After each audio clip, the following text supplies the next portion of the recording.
Okay, we are going to do 3.6 graphing quadratic inequalities in two variables. So earlier in the year in chapter 3, we did quadratic inequalities, but it was only using one variable, and that's where we were doing those number lines and like doing those tables to figure out which way it was an and or an or. Now we're using two variables, and that means that we're going to be graphing.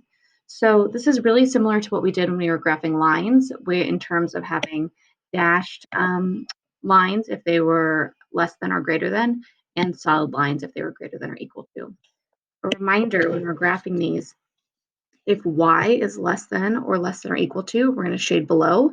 And if y is greater than or equal to, we're going to shade above. What's nice about graphing these after you've been doing those really long problems with so many parts is you really just need to find your vertex and two other points. So those are going to be your reflection points that you're used to finding. Okay, so let's jump in. The first one, graph y is greater than 2x squared plus 4x plus 1. So what I want you to practice to do is make sure you're paying attention to what your graph is going to look like. Y is greater than, which means you're going to be shading above. And since it's not equal to, that means it's going to be dashed. So I encourage you to jot that down so that you can keep that in mind when you get to graphing. All right, this is in standard form, which means we need to find our axis of symmetry first. So that's x equals negative b over 2a. So that is going to be negative 4 over 2 times 2, which is negative 4 over negative 4, which is 1. All right, remember your axis of symmetry is going to be the x value of finding your, oops, excuse me, I added an extra negative in there, so this is going to be negative 1. It's going to be the x value of finding your y, finding your vertex. So we are really just finding points on this graph, so I'm going to go ahead and use an equal sign here as I plug in negative 1. Negative 1 squared is 1, so we just have 2 minus 4 plus 1. That's going to be negative 2 plus 1, so that's negative 1. So my vertex is going to be negative 1, negative 1.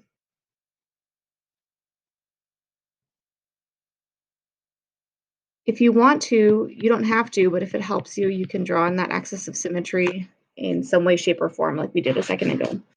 Then we haven't used x equals 0 yet to try and find one of our points, so we can go ahead and do that. 0 squared plus 4 times 0 plus 1.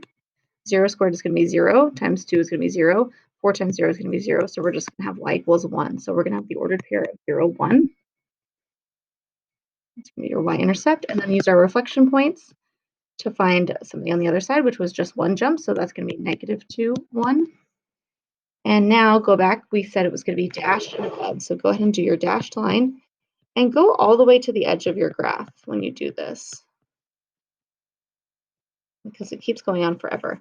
And it says above. So in this case, above is going to be when we are inside. Going to be kind of on top. If you're having a hard time figuring out which way to shade, remember you can always test a point. So you could test something that's inside the parabola or outside of the parabola. And the point that makes it true, that checks in the inequality, would be where you're going to shade. All right, number 2. This one is less than or equal to, so that means it's going to be below. And since it is equal to, that means it's going to be a solid curve. This one's nice because it's in vertex form, so we can go straight to our vertex, which is going to be 2, 4. So we can plot that 2, 4. If you need your line of symmetry, again, you can do that. And then we can use x equals 0 because we haven't used that yet. So y equals 1/2 times 0 minus 2 squared plus 4. 0 minus 2 is negative 2. Negative 2 squared is going to be 4. It's 4. That's going to be 2 plus 4. So we're going to have the y value of 6. So that was 0, 6. And that one had been at 2, 4, so 2 more up. That's 2 spots away from your axis of symmetry, so go 2 spots in the other direction for your reflection point, which will be 4, 6. All right, and we said solid and below. It's really important that you do kind of all the way up the sides when you're shading these. Don't just go all the way below the curve, go up on the sides as well. Number 3. This graph is less than, so that means it's going to be below. And it is not equal to, so it's going to be dashed. This is in standard form, so we're going to go ahead and start with your axis of symmetry. Opposite of b is going to be the opposite of -4 over 2 times the a value, which is -1. So that gives me +4 over -2, which will be -2. So now to find my vertex, I use that -2 minus 4 times -2. -2 squared is going to be 4. -4 times -2 is +8. Oops, I dropped this negative in front of this. Sorry about that. Let's try that again. Here, this should be y equals, my equation here was -x squared, and that's what I dropped. So I need a negative out here. So -2 squared is +4, but we had that negative that I forgot. I was thinking I did this problem, and the y-intercept or that was the vertex was at this point. So y equals +4. So that vertex is -2, 4. -2 of 1, 2, 3, 4. And again, if you want to draw your line of symmetry through there, you can. All right, we haven't used the x value of 0 yet, so we can go ahead and do that to find one of our points. Negative, although here it's not going to matter. I forgot my negative. 0 squared is 0. The opposite of that is also going to be 0. This is all going to become 0. So I'm going to have 0, 0. And then again, looking at that line of symmetry, 0, 0 is 2 spots away from my axis of symmetry. So I'm going to go 2 spots in the other direction, which is going to be to -4, 0. Okay, let's look back at our symbol. It's dashed. So I'm going to go all the way to the edge, like I was saying before. And it's below. So we're going to go fill that in.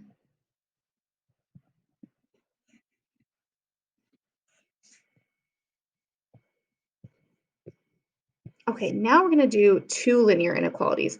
The only thing that's different here is that we are going to be graphing 2 at the same time, and your answer is going to be where they intersect or where they overlap. So I like to kind of split these up into columns so that I'm kind of dealing with one at a time and I can keep track. It's really up to you. All right, both of these are in standard form, so we do have a little bit of work to do. This one is going to be below because it's less than, and it's going to be dashed. We'll do the other one in a minute. Okay, so axis of symmetry, x equals the opposite of b. B is 0 over 2 times a, which is -1. So that's going to be 0. So then I can use that x value to find my vertex. Don't forget that negative. 0 squared is 0. Plus 4 is going to be a y value of 4. So my vertex is going to be at 0, 4. All right, and then since I already used the x value of 0 for my vertex, I'm going to need to use a different x value. So let's go ahead and use 1. So y equals negative, and then 1 squared plus 4. 1 squared is 1, so that's going to be -1 plus 4. So y equals 3. So that's the ordered pair of 1, 3. Okay, so I'm at 1, 3. And again, if you want to kind of sketch in that axis of symmetry to help you figure out your other point, you're welcome to. But that is going to be -1, 3. Okay, let's look back here. Below and dashed.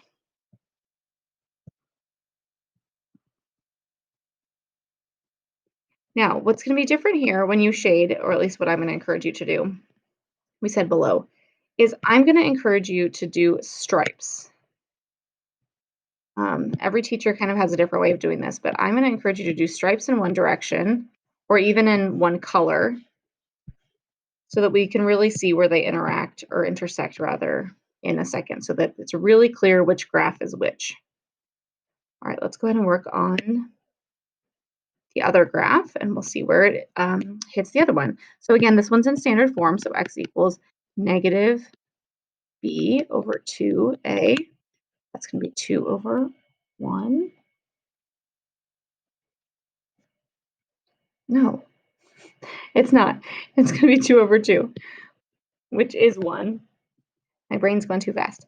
All right, so then y equals 1 squared minus 2 times 1. minus 3.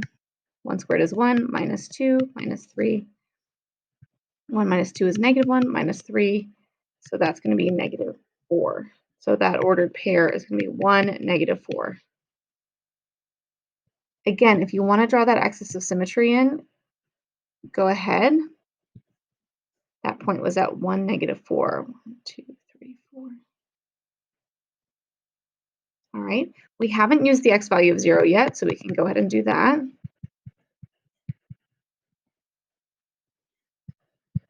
That's going to be 0. That's going to be 0. We're just going to be left with negative 3.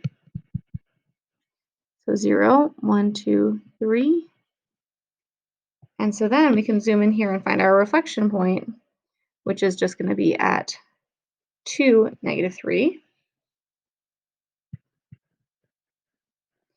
And we said that this, oh, we didn't identify that. This is going to be, it says y is greater than, so that's going to be above. And that's also going to be dashed. And part of this, remember earlier I said to go all the way to the edges, part of that is for problems like this. Okay, so now that one said above, so you can use your different color, if you want to get a little thicker here, and do your stripes now in a different direction inside. Pretend like that other graph isn't even there. You're just focusing on this blue parabola for me that I did. And your answer is where they cross. You can kind of see this area where they're intersecting. Some people like to go ahead and color in that area where they're intersecting. As long as I can clearly see your two individual graphs and the area where they're crossing, it's fine with me. You do not have to color it in.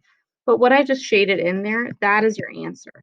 That region where they cross with each other, where they intersect, is your answer. Again, if you just want to do that, and I can clearly see this I'm sorry, that was dashed. This dashed area and how it's intersecting here with this area that's also dashed, that's totally fine with me, as long as it's clear. All right, one more here, number 5. Y is less than, oh, that's too fat. Y is less than or equal to negative x squared plus 4x minus 4. This is less than, so it's going to be below, and since it can be equal, it's going to be solid. All right, this one is in standard form, so x equals negative b over 2a, which is going to be negative 4 over 2 times negative 1. I'm having a hard time with these negatives here today. I don't know what's going on. I just got to be careful. All right, so this is x equals 2. Again, if you want to draw the axis of symmetry, and you can, otherwise let's just plug it into our equation. Negative 2 squared plus 4 times 2 minus 4. 2 squared is 4, but it's negative, so that's going to be negative 4. Plus 8 minus 4 equals 4 minus 4, which equals 0. So I'm going to have 2, 0 as one of my points, as my vertex rather. All right, and since I didn't use the x value of 0 yet, I can use that now. So y equals negative 0 squared plus 4 times 0 minus 4. That all becomes 0. So I'm going to have 0, negative 4. Let's go ahead and plot those. So 2, 0. And then 0, negative 4. 1, 2, 3, 4. And if you need to draw a little mini line of symmetry to help you figure out kind of where to bump over, 2 spots from the axis of symmetry, 2 spots in the other direction. And we said this was solid, so let's go ahead and draw a nice solid parabola. And it was below, so I can get my fatter marker again. And I can go kind of diagonal in one direction from edge to edge to show very clearly that that is where that parabola is. Okay, the next one is a little bit easier because it is in vertex form. So I have a little bit less work. My vertex is going to be negative 1 because remember it's that opposite sign, negative 9. Negative 1, negative 9 is down here. All right, and then we can use the x value of 0 because we haven't used that yet. 0 plus 1 squared minus 9. 0 plus 1 is 1. Squared is 1 minus 9. Negative 8. So we're going to have 0, negative 8. 0, negative 8 is going to be right here. And again, we didn't draw that line of symmetry, but if you need to, you can, so that you can kind of keep track of where your points are going.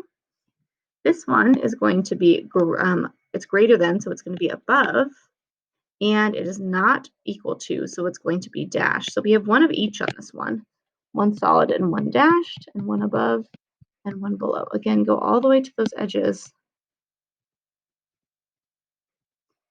And then here, some people like to use highlighters too when they do this. I didn't mention that earlier. Again, just go edge to edge of the parabola you're currently working on. Pretend like that other one doesn't even exist right now. And go all the way up. So to emphasize it, this one was solid, and where they intersect is where those kind of plaid actions happening. So if you want to color it in and make it really nice and dark, that is your answer, that area where they overlap. All right, that's it. And then your worksheet is that 3.6 worksheet here in OneNote. Let me know if you have any issues or questions.